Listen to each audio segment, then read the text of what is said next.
ทุกคนเคยเห็นคำนี้บ่เวลาที่ทุกคนเฮ็ดธุรกรรมหรือโอนเงินผ่านเชนหรือถึงบล็อกเชนนี่น่ะจะเห็นคำนี้ขึ้นมา TXID หรือหลายๆคนเขาเจ้าเอิ้นว่า Transaction Hash ซึ่งตัวนี้มันแม่นอิหยังเป็นหยังเวลาที่เราเฮ็ดธุรกรรมทุกครั้งมันจึงมีมาเดี๋ยวตุ้ยจะมาอธิบายให้ทุกคนได้เข้าใจนำกันซึ่ง TXID นี่เป็นรหัสระบุเฉพาะธุรกรรมแต่ละรายการ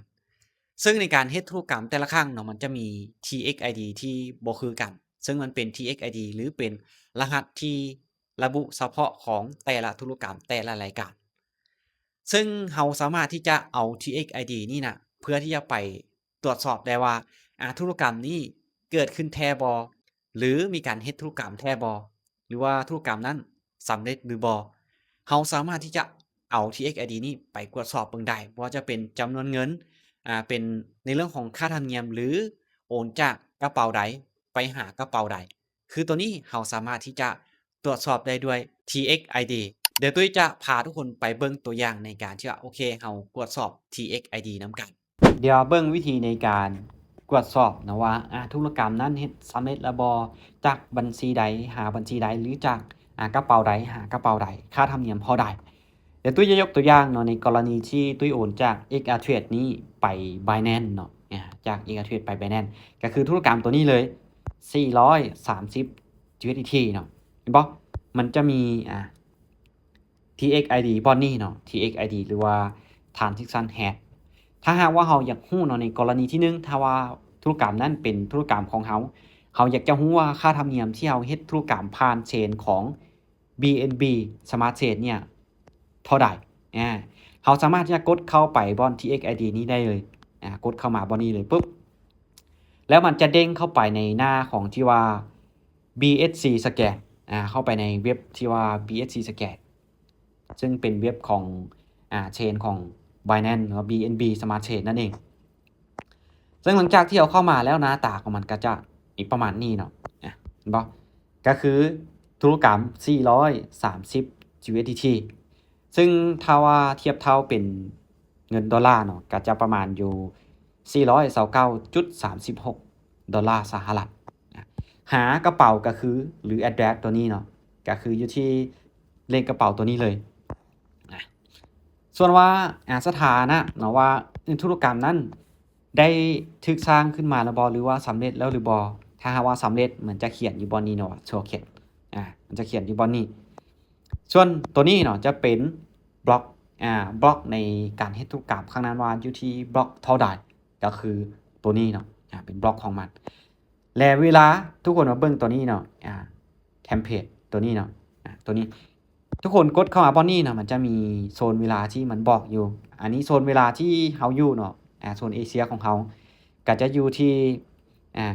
8โมง9นาที28วิเนาะ PM ก็คือ8โมงตอนแรกนั่นเองเห็นบ่ตัวนี้ทุกคนชื่อตัวนี้เนาะเดี๋ยวไปเบิ่งว่ามันจะตรงกันกับ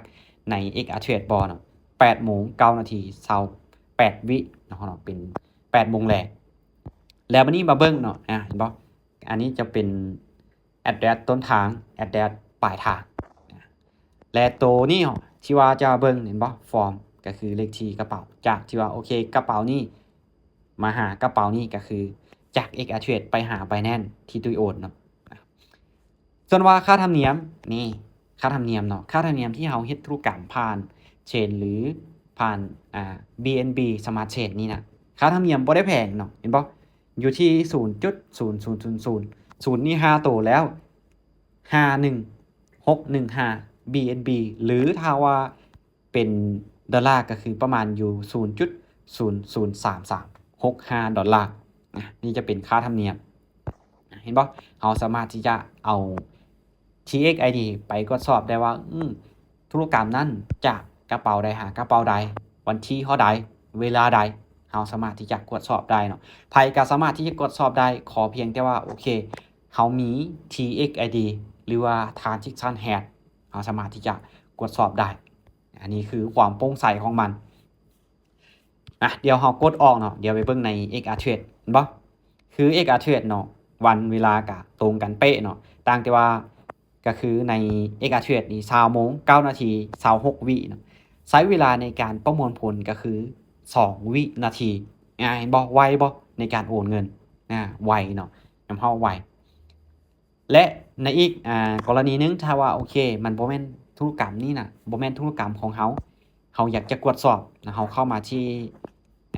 กูเกิลแล้วถ้าหากว่าเราเฮ็ดธุรกรรมผ่านเชนใดเนาะเราต้อง